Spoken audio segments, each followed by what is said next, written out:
Fairy Tales by the Brothers Grimm. Chapter 1.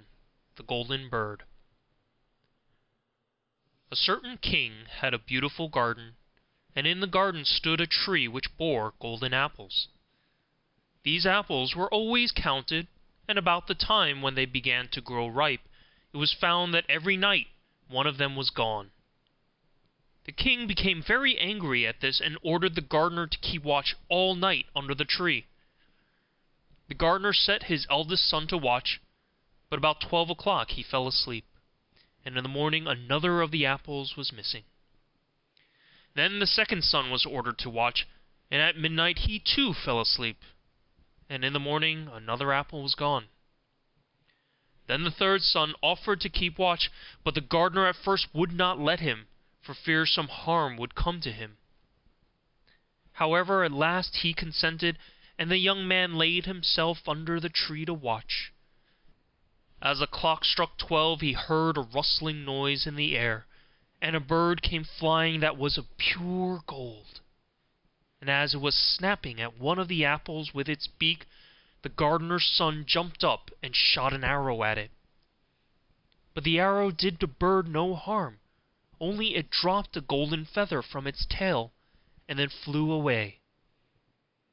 The golden feather was brought to the king in the morning, and all the council was called together. Everyone agreed that it was worth more than all the wealth of the kingdom, but the king said, "One feather is of no use to me. I must have the whole bird." Then the gardener's eldest son set out and thought to find the golden bird very easily. And when he had gone but a little way, he came to a wood, and by the side of the wood he saw a fox sitting. So he took his bow and made ready to shoot at it. Then the fox said, "Do not shoot me, for I will give you good counsel. I know what your business is, and that you want to find the golden bird.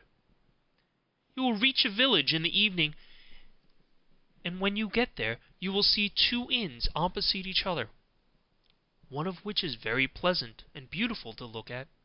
Go not in there, but rest for the night in the other, though it may appear to you to be very poor and mean."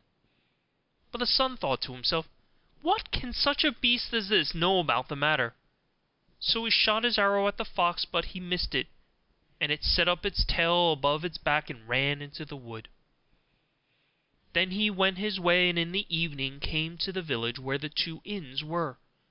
And in one of these were people singing and dancing and feasting, but the other looked very dirty and poor. "I should be very silly," said he, "if I went to that shabby house, and left this charming place." So he went into the smart house, and ate and drank at his ease, and forgot the bird and his country too.